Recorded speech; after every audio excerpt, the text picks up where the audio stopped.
Hey my dear friends, welcome to the sessions of the CA Intermediate Advanced Accounting, your paper number 1.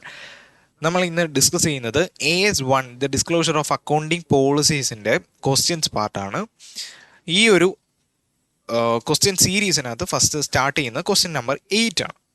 8 എന്ന് പറയുന്നത് ഇത് റിപ്പീറ്റേറ്റീവായിട്ട് IC ചോദിച്ചുകൊണ്ടിരിക്കുന്ന ഒരു important ആയിട്ടുള്ള question ആണ്. Okay sir, ഈ കഥ നടക്കുന്നത് ABC ലിമിറ്റഡിലാണ്.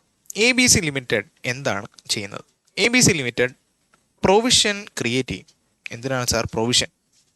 നമ്മുടെ നോൺ മൂവിങ് ആയിട്ടുള്ള ഇൻവെൻട്രീസ് ഉണ്ടല്ലോ, ഒന്നുമില്ല, നമ്മുടെ സ്റ്റോക്ക് ലെഡ്ജർ ഉണ്ടല്ലോ, അല്ലെങ്കിൽ രജിസ്റ്റർ എടുക്കുക. ഓക്കെ, ഈ രജിസ്റ്റർ എടുത്തിട്ട് നമ്മൾ നോക്കുക ഏതൊക്കെ ഇൻവെൻട്രി ആണ് ഓപ്പണിങ്ങിൽ ഉണ്ടായിരുന്നത്, ഏതൊക്കെ പർച്ചേസ് ചെയ്തു, ഏതൊക്കെ സെയിൽ ചെയ്തു, ആൻഡ് ക്ലോസിങ് സ്റ്റോക്ക് എത്ര. ഓക്കെ ആണോ? അങ്ങനെ നോക്കുമ്പോൾ കഴിഞ്ഞ 12 മാസമായിട്ടും പ്രത്യേകിച്ച് മൂവ്മെൻ്റ് ഒന്നുമില്ല, ഇൻവേർഡും ഇല്ല ഔട്ട്വേർഡും ഇല്ല, ഇങ്ങനെ ഇരിക്കുക, പൊടി പിടിച്ചിരിക്കുക. ഇങ്ങനെയുള്ളതിനെ നമ്മൾ എന്ത് ചെയ്യുക? റൈറ്റ് ഓഫ് ചെയ്ത് കളയുക. ഇതായിരുന്നു ഇതുവരെ ABC ലിമിറ്റഡ് ഫോളോ ചെയ്തുകൊണ്ടിരുന്ന കാര്യം. സാർ, അങ്ങനെ ഇരുന്നപ്പോൾ ഏതോ ബുദ്ധിമാൻ പറഞ്ഞു, സാർ ഇങ്ങനെ പോയാൽ പറ്റത്തില്ല,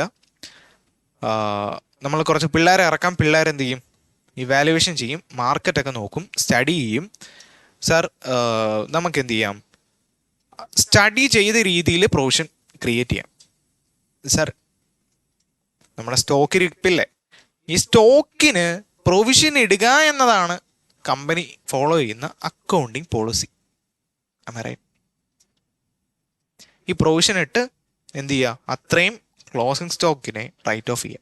ഇതാണ് പൊതുവെ സംഭവിച്ചുകൊണ്ടിരിക്കുന്ന കാര്യം. സാർ, അങ്ങനെ ടെക്നിക്കൽ ടീം വന്നു, കാര്യങ്ങളൊക്കെ നോക്കി, മാർക്കറ്റ് സ്റ്റഡി നടത്തി. സാർ, ഈ ഇരിക്കുന്നതിനകത്ത് കുറച്ച് ഇൻവെൻട്രീസ് ഉണ്ട്, 12 മാസമൊന്നും ഇവിടെ ഇരുന്നിട്ടില്ല, ബട്ട് ഈ സാധനം വെച്ച് ഇനി പരിപാടി നടക്കത്തില്ല, ഇതൊക്കെ ഔട്ട്ഡേറ്റഡ് ആയിപ്പോയി, അപ്ഗ്രേഡഡ് ചെയ്യേണ്ട കാര്യം നമുക്കുണ്ട്. അങ്ങനെ കാര്യമൊക്കെ പറഞ്ഞു. സോ അങ്ങനെയാണെങ്കിൽ നിങ്ങൾ ഈ 12 മാസത്തിൻ്റെ കഥയ്ക്കകത്തോട്ട് പോവോ, അതോ മാർക്കറ്റ് സ്റ്റഡി നടത്തിയ ഈ പക്ക സാധനത്തിനകത്തോട്ട് നിങ്ങൾ പോവും? ഇതാണ് മറ്റൊരു ചോദ്യം. റൈറ്റ്? ഓക്കെ, അപ്പോൾ ഇവിടെ ഉണ്ടായ പ്രശ്നം എന്ന് പറയുന്നത്, നമ്മുടെ രജിസ്റ്റർ എടുത്ത് നോക്കിയപ്പം വേണ്ടേ 1 കോടി അല്ലെങ്കിൽ 100 ലക്ഷം രൂപയുടെ ഇൻവെൻട്രി ഇരിപ്പുണ്ട്. സാർ, നമ്മുടെ പഴയ ടെക്നിക്ക് ഉണ്ടല്ലോ, പൊടി പൊടിച്ചിരിക്കുന്ന എടുത്ത് നോക്കുന്നത്, അതെടുത്ത് നോക്കിയപ്പം 3.5 ലാക്ക് അതിൻ്റെ പ്രൊവിഷനാണ് നമുക്ക് ക്രിയേറ്റ് ചെയ്യേണ്ടത്. ബിക്കോസ് അതെന്താ, 12 മാസമായിട്ട് അനക്കമില്ലാതെ അവിടെ കുത്തിയിരിക്കുന്ന സാധനമാണ്. സാർ, ടെക്നിക്കൽ ഇവാലുവേഷൻ ടീം പറഞ്ഞു, സാർ അതൊക്കെ അവിടെ ഇരിക്കട്ടെ, അതൊന്നും കുഴപ്പമില്ല, മാർക്കറ്റിൽ ഡിമാൻഡ് വരും, നിങ്ങൾ എന്ത് ചെയ്താൽ മതി, ഈ 2.5 ലാക്കിൻ്റെ അതിൻ്റെ പ്രൊവിഷൻ ക്രിയേറ്റ് ചെയ്താൽ മതി എന്ന് പറഞ്ഞു. ഓക്കെ ആണോ? റൈറ്റ്? യെസ്.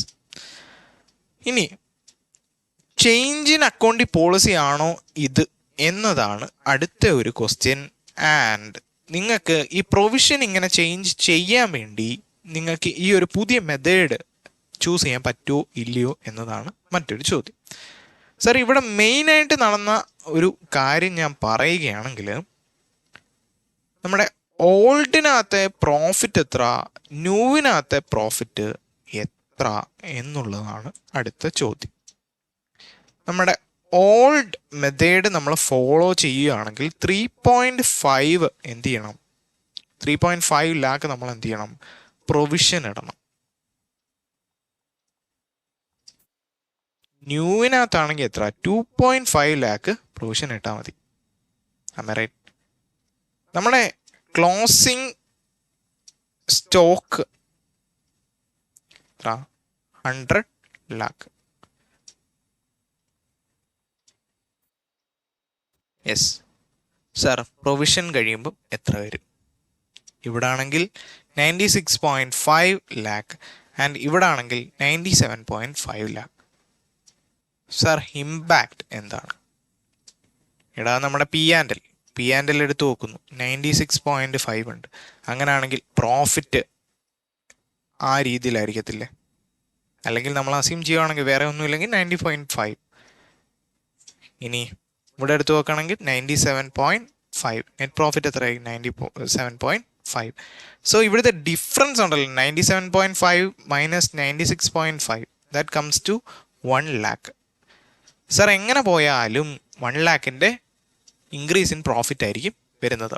ഓൾഡ് രീതി നോക്കുകയാണെങ്കിൽ 1 ലക്ഷം രൂപ താഴെയും പുതിയ രീതി നോക്കുകയാണെങ്കിൽ 1 ലക്ഷം രൂപ കൂടിയും ഇതായിരിക്കും ഇമ്പാക്റ്റ് ആയിട്ട് വരുന്നത്.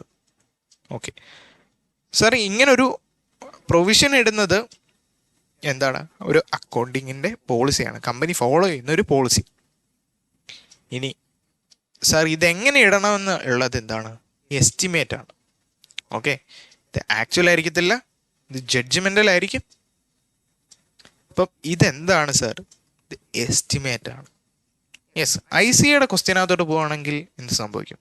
ആദ്യം കഥ എഴുതിയിട്ടുണ്ട്, എന്താണ് സംഭവിക്കുന്നത്? പ്രൊവിഷൻ ഇടണം, ഇൻവെൻട്രീസ് അങ്ങനെ ചെയ്യണം, ദെൻ എസ്റ്റിമേറ്റ് ചെയ്യുക. എന്താണ്? മോർ പ്രൂഡൻറ്റ് ആയിട്ടുള്ള മെത്തേഡിലായിരിക്കണം ചെയ്യേണ്ടത്. ഇനി നമ്മുടെ മേക്കിംഗ് ദ പ്രൊവിഷൻ അതിനെ സംബന്ധിച്ചോളമുള്ള ഡിസിഷൻ ടെക്നിക്കൽ വേണോ ട്രഡീഷണൽ വേണോ, അത് എന്തുണ്ടാക്കത്തില്ല, അക്കൗണ്ടിങ് പോളിസിക്കകത്ത് എഫക്റ്റ് ഒന്നും ഉണ്ടാക്കത്തില്ല. നിങ്ങൾ എന്തോന്ന് വെച്ചാൽ ചെയ്തു. അടുത്ത കാര്യം എന്താണ്? നമ്മുടെ പ്രൊവിഷൻ ഈ മേക്ക് ചെയ്യുന്നത് ഇതൊരു മെറ്റീരിയൽ ആയിട്ടുള്ള കാര്യമൊന്നും അല്ല. യെസ്, അടുത്തത് കമ്പനി ഇങ്ങനൊരു പ്രൊവിഷൻ മേക്ക് ചെയ്യുന്നതിനകത്തൊരു ഡിഫറൻസ് വരുത്തി, എസ്റ്റിമേഷനകത്ത് ഒരു ഡിഫറൻസ് വരുത്തി. നിങ്ങൾ എന്ത് ചെയ്യുക? ജസ്റ്റ് ഡിസ്ക്ലോസ് ചെയ്യുക. എവിടെ? നോട്ട്സ് ടു അക്കൗണ്ട്സിനകത്ത് വന്നിട്ട് പറയുക, നമ്മൾ ഇത്ര നാൾ ട്രഡീഷണലായിട്ട് ഇങ്ങനൊരു മെത്തേഡായിരുന്നു യൂസ് ചെയ്തിരുന്നത്, ഇനി തൊട്ട് നമ്മൾ പുതിയ ടെക്നിക്കൽ ടീമിനെ ഇറക്കിയിട്ടുണ്ട്, ഇവന്മാർ എന്ത് ചെയ്യും? വാല്യൂ ആയിട്ട് ഇമാതിരി പരിപാടി പറയും, ബട്ട് അതേ രീതി നമ്മൾ ഇപ്രാവശ്യം ചെയ്തു. അങ്ങനെ ചെയ്തു വന്നപ്പോഴത്തേന് എന്ത് ചെയ്തു? നമ്മുടെ പ്രോഫിറ്റിനകത്ത് 1 lakhന്റെ ഡിഫറൻസ് ഉണ്ടായി. കഴിഞ്ഞ പ്രാവശ്യത്തേനെക്കാട്ടിൽ ഇപ്രാവശ്യം കൂടുതലാണ്. ഇവിടെ പറയുകയാണെങ്കിൽ എങ്ങനെ?